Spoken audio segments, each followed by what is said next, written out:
La Nintendo Switch 2, du coup, a été annoncée par Nintendo via une vidéo YouTube vue des millions de fois déjà. Il y a un événement qui arrive dans quelques semaines, quelques mois, le 2 avril, pour nous en dire plus. Mais d'ici là, on a déjà quelques billes à nous mettre sous la dent et du coup, on va pouvoir en parler, on va pouvoir débattre et on va commencer avec la première question. Et je rentre direct dans le vif du sujet. On peut dire déjà que moi, je suis plutôt pour la Switch. Toi, t'es pour. Moi, je suis contre. Il y aura parfois des centre contre. Voilà, il y aura parfois des avis divergents. Parfois, les avis vont être communs. Il y a pas de souci. Mais l'idée, c'est quand même un peu. Je veux du sang. On a un fanboy Nintendo. Voilà, là. gros fanboy à ma gauche. Gros fanboy à ma gauche. Commandé sa Switch 2 dans toutes les coloris, dans tous les coloris et etc. Et moi, qui suis plutôt plus mesuré, disons, plus nuancé. Alors la première question, on va parler argent, direct. On va parler argent. On n'a pas le prix officiel de la Nintendo Switch 2. Mais attention, on s'attend, de sources plus ou moins fiables, mais quand même relativement fiables, à un prix autour de 499 €. Je rappelle que la Switch 1 a été lancée en 2017 à 330 balles. Est-ce que Nintendo, ils ont pas un peu craqué ? Fight. Arnaud, à toi la parole, vas-y. Alors déjà, je ne crois pas au prix de 499 €. Je pense que limite, ce serait une fausse rumeur que Nintendo lancerait pour pouvoir surprendre par la positive le public, puisque je pense qu'en vrai, le prix de la Switch 2 sera autour des 449 €. Je l'imagine dans ces eaux-là. J'ai du mal à voir Nintendo s'approcher des 500 €. Sachant que ça reste une console nomade qui est destinée à un grand public, ça reste le seul constructeur qui s'adresse à absolument tout le monde. Donc vendre une console 500 €, ça serait compliqué, je pense, pour Nintendo, mais c'est possible. Je l'achèterai quand même. Mais donc toi, tu crois pas à ce prix, et j'en serais déçu qu'ils positionnent la Switch 2 à ce prix-là, puisque pour moi, ça doit rester une console accessible. Ok. Toi, tu crois les 500 balles, Maxime, et si tu crois, tu trouves pas que c'est un peu abusé quand même? Alors, ça commence à faire chéros, quoi. Moi, je n'en sais strictement rien. Et il faut savoir que Nintendo ne communique jamais sur les prix. C'est-à-dire que il laisse toujours la discrétion aux revendeurs. Aux revendeurs, ouais. Et 500 €, en fait, sans connaître la fiche technique, c'est compliqué de se positionner parce que si elle est beaucoup plus puissante que ce qu'on croit et qu'elle se rapproche. Allez. Sans connaître la fiche technique, en vrai, on la connaît un peu quand même. Bah oui, mais enfin, si. En fait, ça dépend des performances. Si c'est une PS4 Pro améliorée, 500 €, ça va être cher. Si c'est à mi-chemin entre la PS4 Pro et la PS5, avec des bonnes optimisations, des graphismes en 4K, allez, rêvons-en, et un framerate à 60 FPS, alors là, pourquoi pas? Je vous rappelle qu'on est sur un marché où la PS5 Pro coûte 800 €, où tous les produits tech, en gros, coûtent cher.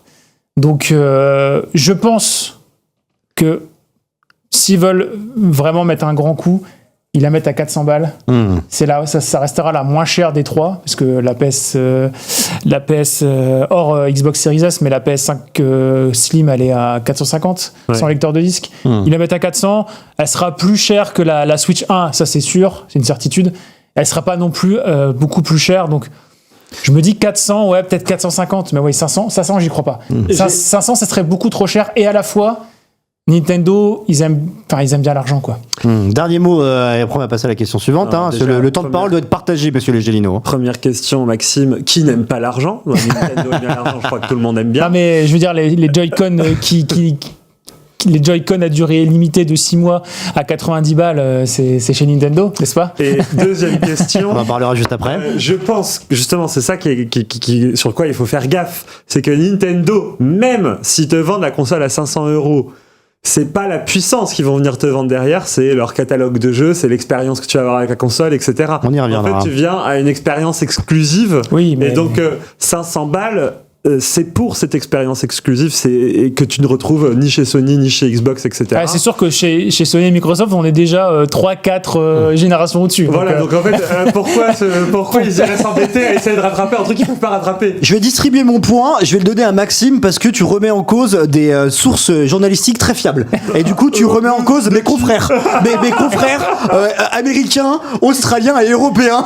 Du coup, de manière très arbitraire, je distribue ce point au bon Maxime. Mais n'empêche que le prix des consoles Nintendo, c'est rarement un truc qui est discuté en fait. Ouais. C'est en fait on dit souvent c'est le bon rapport parce que eux ils n'en parlent pas en fait. Autant chez Sony quand ils annoncent une console, ils te mettent le prix. Ouais. Chez Nintendo, ça n'arrive jamais parce que c'est tu le découvres chez les revendeurs. Ouais. Deuxième point qu'on va aborder, les fameux Joy-Con magnétiques. Alors j'ai envie de dire bonne ou mauvaise idée, et attention parce qu'il y a aussi cette histoire de connecteur qui a fait quand même couler beaucoup d'encre. La parole à Maxime. Je pense que c'est une très bonne idée dans le concept parce que ça amène une console un peu plus premium, je trouve. Parce que les rails de la Switch 1, ça faisait vraiment cheap, ça faisait vraiment jouer Play School. Donc là, on est quand même sur une technologie qui est qui a l'air un peu plus robuste et un peu plus aboutie. Maintenant, la seule réserve que j'aimais sur ce système magnétique au-delà du connecteur, parce Nintendo a par le passé prouvé qu'il savait faire des consoles et des accessoires robustes, mais il y a la jurisprudence Switch avec les Joy-Con première génération qui sont quand même une aberration en termes de fiabilité, c'est-à-dire que le drift c'est eux et les Joy-Con qui ne connaît pas quelqu'un qui a eu des Joy-Con qui ne marchent pas? Moi. Mais écoute, bravo. Mais la seule réserve que j'aimais sur ces nouveaux Joy-Con magnétiques, c'est que le système d'insertion a l'air un peu plus peaufiné. Et donc, pour un public plus jeune, j'ai peur que ça soit un peu plus compliqué à comprendre et donc que ça soit source de mauvaise UX quoi, purement avec le produit quoi. Tu donnes la Switch 2 à un gamin de 8-9 ans, s'il insère mal les Joy-Con magnétiques parce qu'il faut les insérer dans un bon sens, etc., peut-être qu'il pourra les abîmer. Toi, t'es pas du tout d'accord là. J'ai entendu des je rêve. Il l'a traité de bâtard. Il a dit Numérama c'est n'importe quoi. Le mec il invente des trucs. Toi, t'es pas du tout d'accord, mon bon Arnaud. Alors pourquoi? Je suis d'accord que c'est une très bonne nouvelle. Ça on est d'accord. Extrêmement d'accord. Par contre, je pense que justement, les aimants, il y a rien de plus simple dans la vie. Et regardez ce design quand même. Là, on voit que là, c'est de l'ingénierie design. Le Joy-Con bleu, il va dans le bleu. C'est comme les ronds vont dans les ronds et les carrés vont dans les carrés. Alors, je pense qu'un gosse de 5 ans, il y arrive, tu vois. Non, mais Donc, je vois pas trop comment il peut se tromper. Même si tu le mets à l'envers, c'est-à-dire tu veux mettre les boutons derrière la console, je pense que les aimants, ils vont être intelligents, ils vont mettre des aimants qui sont à revers, donc en fait, tu pourras pas. Donc, le truc, il va clac-clac. Et en fait, quoi de plus satisfaisant que deux aimants qui viennent s'entrechoquer comme ça avec ce petit bruit qui fait clac. Et puis, s'ils nous mettent une petite réverb dans le son des haut-parleurs à chaque fois, moi, je suis c'est vraiment le fanzouz de l'extrême. Mais écoute, on m'a dit faut que tu sois pour, je suis pour. Hein. Mais en fait, si on regarde des vidéos sur leur site, enfin des petits clips de présentation, on voit qu'il faut l'insérer par le bas. Ok. Pour bien mettre. Donc, il va falloir que tu apprennes à ton gamin que si tu veux bien mettre le Joy-Con, il faudra l'insérer comme ça. Alors que les rails, c'était un sens. Alors, tu galérais parce que le bouton était trop petit, etc. Mais je n'en suis pas si sûr. Alors, et aussi, autre défaut de ces Joy-Con, c'est que comme ils rentrent un peu dans la console, t'as des gros bords sur les écrans. Ok. T'as des gros bords sur l'écran. Je vais attribuer mon point. Pas d'argument contre et vu que Arnaud a été. Il a traité ma mère quand même. Mais moi j'adore les insultes de 1 et Arnaud a été presque poétique quand il a parlé d'aimants. J'ai limite vu une histoire d'amour et du coup je vais attribuer mon point à Arnaud pour la partie Joy-Con. Je mets juste un bémol. Sur du porn magnète. Je mets juste un bémol. Les aimants, ça peut pincer. Et je me dis des petits doigts qui se faufilent là. Je suis à 2 doigts d'enlever ton point, donc fais gaffe. Je suis à 2 doigts d'enlever ton point. Quand même que je sais réfléchir. Voilà. J'entends. On va parler maintenant de transition. Est-ce que une Switch 2 justifie-t-elle, et toutes les nouveautés de la Switch 2 qu'on nous a présentées, est-ce que ça justifie vraiment une transition pour les utilisateurs de première génération génération, ou alors même pour les utilisateurs de la version OLED. À toi la parole, Arnaud. Alors, je suis confronté à un truc depuis des semaines. Depuis le jour de la présentation, donc pas des semaines, j'en fais des caisses. J'ai plein d'amis qui me disent « Mais je comprends pas pourquoi j'achèterais cette console. » Mais Bonne question. Les gars, Mario Kart 9, les futurs Zelda, le futur Metroid, tous ces jeux qui vont arriver sur cette console qui ne seront pas sur la Switch, évidemment. Je vois pas pourquoi ils mettraient en avant cette nouvelle Switch avec des jeux qui sont aussi disponibles sur Switch. C'est ce que Sony a pas mal fait sur sa PS5. Ils ont sorti plein de jeux compatibles PS4. On a bien vu ce que ça a fait. Au final, il n'y a aucun jeu PS5 qu'on retient, à part Ratchet & Clank. À chaque fois, on me cite ça. J'en ai ras le cul d'entendre ce jeu. Moi, j'ai envie que Nintendo il fasse une vraie césure. C'est-à-dire, ciao la Switch 1, même si bon, il y en a beaucoup qui ont été vendus. Donc Genre, ils arrêtent la prod de la Switch 1. Bah non, mais ils arrêtent de produire des jeux exclusifs pour la Switch 1 et tous les nouveaux jeux après Nintendo, hop, ils passent sur la Switch 2. Et ça, ce move, il va permettre, et ça va forcer les gens à passer. Ça justifie la transition. Et enfin, pour moi, en tout cas, j'irai sur Switch 2 pour jouer au nouveau Mario Kart, j'irai sur Switch 2 pour jouer au nouveau Zelda, dans de meilleurs graphismes, avec un confort 4K sur mon téléviseur. Et voilà, donc j'espère ça. Et surtout, il y a des nouvelles technologies quand même. Le DLSS d'NVIDIA qui devrait être dispo, qui va permettre quand même d'avoir... la Switch va pouvoir émuler une 4K sans avoir à la produire. C'est-à-dire, il va faire une image juste HD, ça fera une 4K sur la télé. Scale. Ouais, mais alors que dire de l'écran LCD qu'on va probablement avoir sur la Switch 2 ça peut être problématique pour certains. Positif. Alors, positif, tu penses alors, moi, LCD quoi. Moi, je suis partagé. C'est-à-dire que je n'étais ni surpris ni déçu.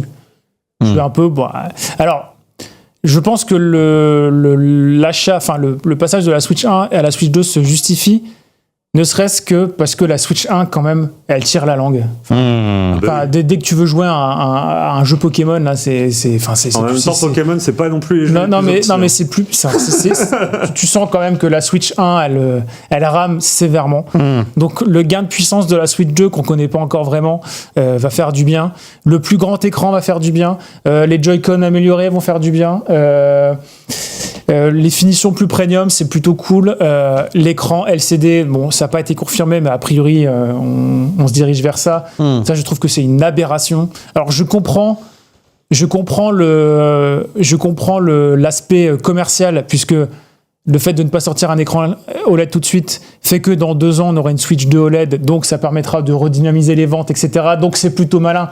Mais tu dis quand même à ton public que tu as sorti une Switch améliorée avec un écran de meilleure qualité, donc tu les as habitués, parce que sur la segmentation des ventes ces derniers trimestres, la Switch OLED se vendait quand même beaucoup plus que l'autre. Ouais.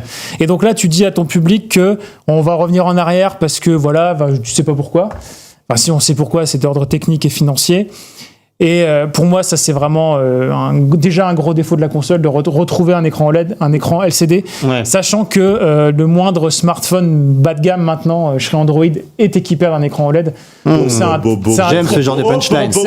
J'aime ce genre de punchline. C'est un immense retour en arrière. Là, comment ça se passe C'est un immense retour en arrière. Oui, mais justement, enfin, l'argument, le grand public s'en fout de la technologie, de machin, de trucs bidules. Le grand public, ils achètent des iPhones. Donc la preuve. Mais tous les iPhones sont équipés d'un écran OLED maintenant. Ouais, mis à part le SE. Mais non, mais attends. Depuis un an. Non, mais le grand public veut toujours le dernier iPhone. Enfin, c'est. Oui, mais ce que je veux dire, c'est que quand même. Dernière prise de parole et après on passe à la suite. Vidéo, c'est pas les graphismes, c'est pas les pixels. Sur l'écran, si je sais pas, vous avez peut-être un MacBook, un ordinateur, quelque chose comme ça, un moniteur de PC. C'est quoi comme écran ? C'est un écran LCD. Oui, mais c'est pas parce que des produits tire le confort vers le bas que tous les produits doivent imiter le truc. Ce que je veux dire, c'est que par exemple les iPads, je pense que plein de gens se disent mais c'est un super écran, un iPad pour regarder une série.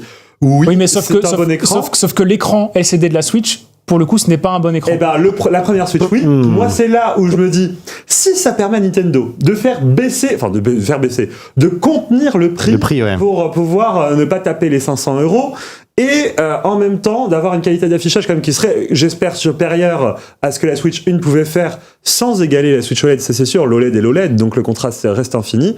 Moi je serais content rien que d'avoir un bel affichage comme sur un MacBook, comme sur un iPad ou quoi. Donc le pigeon que tu es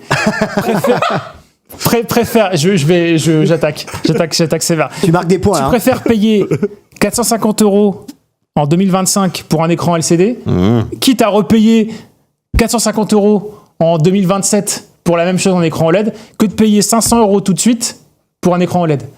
Alors, Ton écoutez, messieurs, ton calcul est pas bon. je vais clôturer cette question.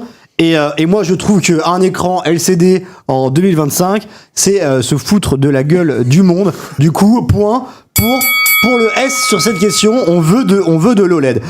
Troisième sujet, la rétrocompatibilité avec les jeux de la Switch 1. C'est quoi? C'est un avantage ou une erreur stratégique, ce truc-là, mon bon Arnaud, je t'en prie, let's go.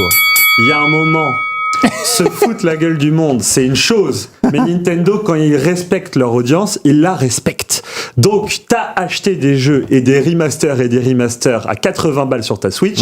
Il est pas question quand même que tu les repayes 80 balles pour la Switch 2. Donc, là, par exemple, je me suis pris le petit Donkey Kong Country Return, là, le remaster sur la Switch. Très sympa.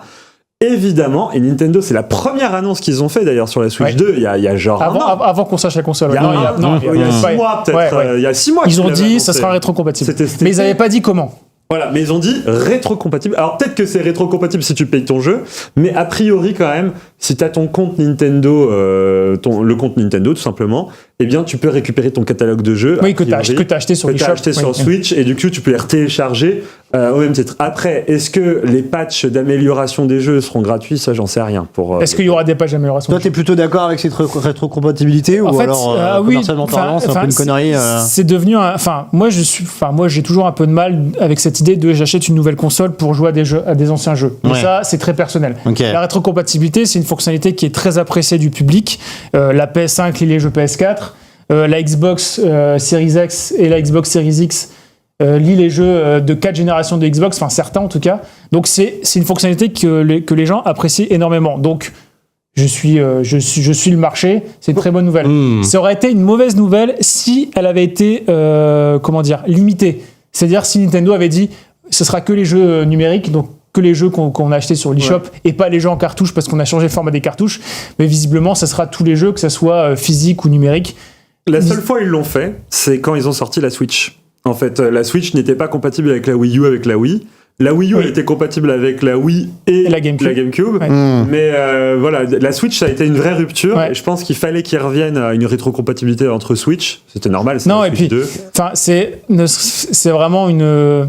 Ça permet aux joueurs qui ont quand même acheté beaucoup de jeux sur Switch. Il faut se rendre compte que il me semble que pour mon téléphone, je sais plus combien il y a de jeux qui ont été vendus, mais ça fait genre un rapport de peut-être 10 ou 11 jeux achetés par console. C'est immense. Ouais, c'est titanesque. C'est beaucoup. On se rend pas compte comme ça, mais c'est vraiment beaucoup. Et donc le fait de dire à ton public t'as tes jeux Switch et tu pourrais y rejouer sur ta Switch 2 pour faire la transition, c'est quand même beaucoup plus j'entends. quoi. Écoutez, il y a pas de gagnant sur cette question. On est d'accord. Vous êtes globalement d'accord. Du coup, c'est comme on dit, c'est even. C'est even. On va passer à la question suivante. Est-ce que la Nintendo Switch 2 va pouvoir rivaliser avec les autres consoles de type PC et de type salon qui sont déjà en vente? Je donne la parole à Maxime.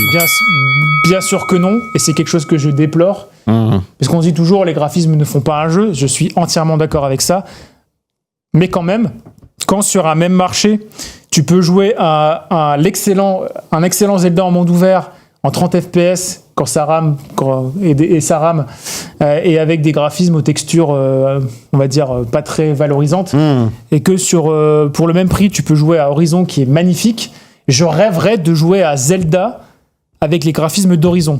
Nintendo nous prive de ça.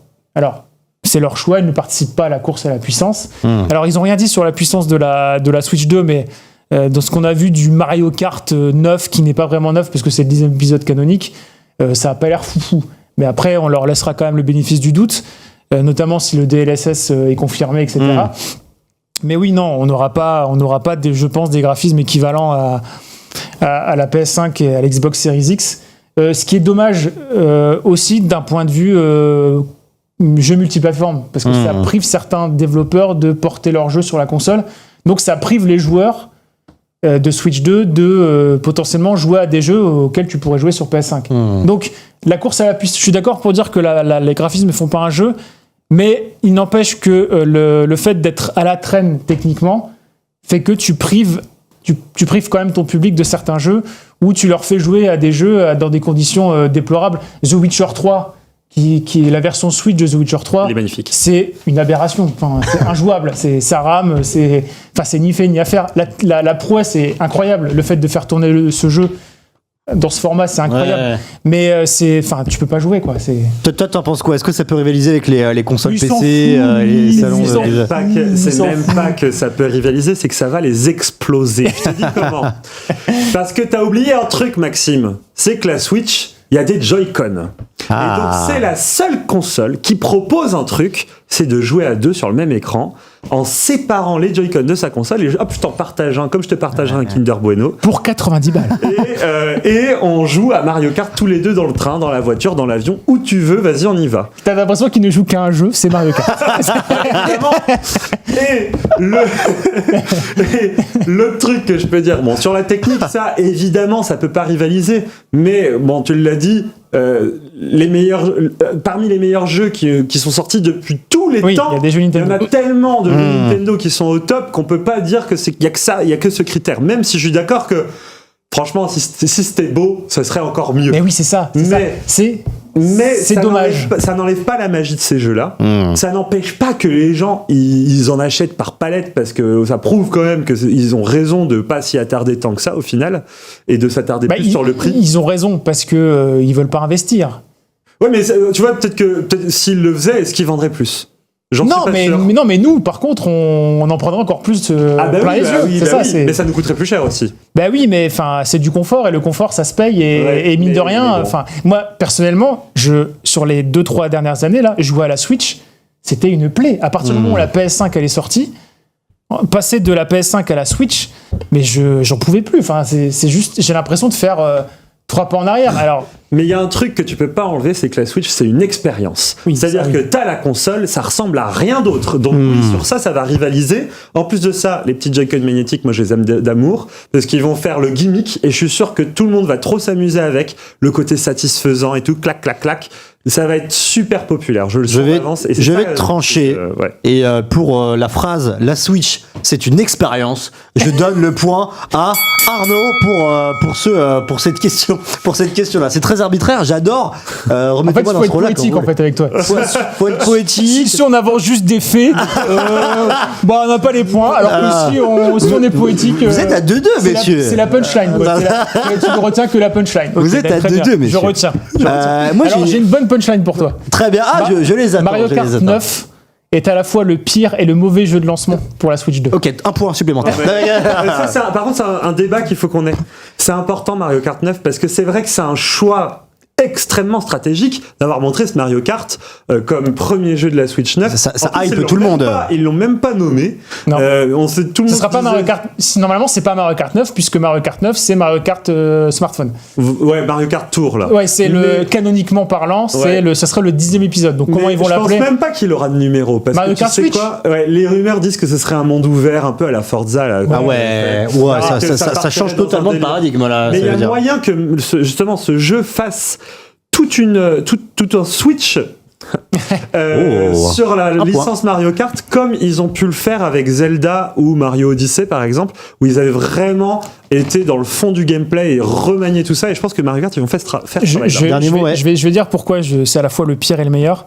C'est le meilleur parce que commercialement parlant, il n'y a rien à dire. Mario Kart 8 Deluxe, c'est la meilleure vente de la Switch. C'est genre 65 millions. Et même de ces dernières années. Il y a 145 millions de Switch vendus. Ça veut dire que plus d'un propriétaire de Switch sur 3 a le jeu. C'est immense. Donc, commercialement parlant, c'est le pari parfait. Mais pourquoi c'est le pire jeu? Parce que c'est pas très vendeur.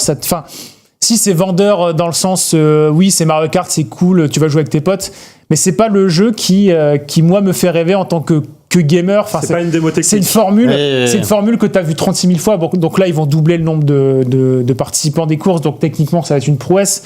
Mais ils vont pas, à mon avis, ils vont pas pouvoir vendre un concept comme Mario Odyssey ou comme Zelda Breath of the Wild, L'un n'empêche etc. pas l'autre. Je pense qu'il va y avoir un Mario Odyssey qui va être Oui, avec. mais en jeu de lancement, pour quelqu'un qui recherche le petit truc en plus, je suis un peu mitigé. Mais je ne suis pas un grand fan de Mario Kart. Ça me permet d'aller justement sur la question suivante, les amis. Est-ce que sur ce coup-ci, Nintendo, il est pas trop un peu fainéant avec quand même cette absence on est sur une absence de prise de risque, c'est Switch 2, c'est absence de prise de risque. On s'ennuie. Nintendo un peu fainéant sur le coup, non Arnaud, tu veux prendre la parole dessus? Je n'ai jamais vu une entreprise qui prenait autant de risques. Ah bon? Pas avec la Switch 2. Avec la Switch 2? Oui, monsieur. Alors, mon truc. je suis très curieux d'entendre ton argumentaire sur ça, Arnaud. Je suis très curieux. Elle est où la valise de Nintendo là? Je vous explique. Pourquoi, pour moi, ils prennent un risque énorme. Les Joy-Con souris. Incroyable. Alors, j'en ai pas encore parlé, mais c'est un gros point. Mais, je vous explique. Nintendo travaille depuis des dizaines et des dizaines d'années sur des consoles qui, à chaque fois, amènent une nouvelle expérience de jeu avec des jeux concept. Tu vois, il y a un truc, c'est-à-dire la Wii, tu joues au bowling, t'avais envie de jouer à Wii, tu faisais Wii Fit, tu te pesais, etc. La Wii U, t'avais un écran, mais tout le monde l'a oublié, et il y avait eu plein de consoles comme ça. Et là, Nintendo, avec la Switch, a eu un tel succès qu'ils se sont dit, comment on peut à passer à une deuxième génération. Et ben on fait la même chose sans faire en plus puissant de la Wii et de la Wii U. Et ben on va pas appeler ça la Switch U et ajouter un truc que personne comprend dans le concept pour dire que c'est une nouvelle console, mais en fait c'est pas une nouvelle console. On va dire c'est la deuxième console. Donc en fait là on participe, on est Grégoire, rends-toi compte, c'est historique. On est actuellement dans une époque où une gamme est née, la gamme Switch, qui va peut-être durer jusqu'à la fin de ta vie. C'est-à-dire que on a eu la PS1, on est à la PS5 et bientôt la PS6, on en est à la Switch 1, maintenant la Switch 2 qui arrive dans quelques jours. Peut-être que on aura une Switch 3 à l'avenir. On aura la Switch 10, la Switch 15 et avec des évolutions. Tu sais ce qui est nouveau, Grégoire? Dis-moi, Maxime. C'est que la révolution Nintendo, c'est de faire comme les autres. Enfin. Oh là là, on est sur des phrases très poétiques, j'adore. J'adore quand ça part comme ça. Je vais te sortir une autre phrase poétique. Je trouve que cette Switch 2, elle est cynique. Elle est cynique. Le rappeur, tu veux dire? Non, elle est cynique jusque dans le nom. C'est-à-dire que mettre un 2, c'est la première fois que Nintendo met un chiffre dans un nom de console. C'est vrai. Alors qu'ils auraient pu l'appeler la Super Switch, ils auraient pu l'appeler la Switch Advance, ils auraient pu l'appeler la Switch Color. Non, mais tu vois l'idée. Ils auraient pu prendre la Switch Pro, ça aurait été marrant. En fait, c'est ce que j'avais dit en préambule, je suis ni déçu ni surpris. C'est un choix rationnel, en fait. Le fait de pas prendre de risques. Alors on peut le déplorer parce que historiquement c'est vrai que Nintendo a toujours eu ce petit gimmick en plus. Alors le coup des Joy-Con souris, c'est énorme. Alors c'est un truc qui va servir probablement dans 3 jeux, dont One to Switch 2 par exemple. Donc en et gros, Baldur's Gate. Et Baldur's Gate. Ouais. Mais déjà c'est pas une nouveauté parce que Lenovo le fait avec sa Legion Go. Mais on peut le déplorer et à la fois c'est un choix qui est rationnel à une époque où le prix des puces, des composants électroniques explose. Nintendo n'a pas voulu prendre trop de risques non plus parce que y a beaucoup de ces consoles qui se sont plantées quand même commercialement. La GameCube s'est plantée, enfin a pas fait beaucoup de ventes. La Wii U a pas fait beaucoup de ventes. Donc est-ce que faire une rupture totale pour refaire 15 millions de ventes, donc reprendre un risque pour la santé de l'entreprise, je suis pas sûr. Après, c'est vrai que c'est un peu triste quand on est fan hardcore de Nintendo. Et je rappellerai quand même que tous les gimmicks, donc la 3D sur 3DS, le motion gaming sur la Wii, l'écran déporté, donc le jeu asymétrique de la Wii U, tous ces concepts n'existent plus aujourd'hui. En fait, c'est des gimmicks qui n'ont pas duré. Alors que le côté hybride de la Switch, il va durer pendant 10, 15, peut-être 20 ans, peut-être 30 ans. Il a été repris par Valve sur le Steam Deck, il a été repris par plein d'autres constructeurs PC qui s'y sont mis. Donc leur innovation, là, ils ont envie de la faire durer. Moi, le seul bémol que j'ai par rapport à ça, c'est que je suis d'accord pour que Nintendo fasse du PlayStation, donc fasse en gros la suite directe, mais mettez-moi un peu plus de puissance, quoi. Faites une vraie rupture graphique, quoi. Ça devrait arriver, ça, normalement. Oui, mais voilà. Ce sera pas suffisant, je pense. Écoute, ce sera pas suffisant, pour ta référence aux chanteurs cyniques et rappeurs, je t'attribue le point, Maxime, sur cette question. On en arrive déjà, messieurs, dames, à la dernière question.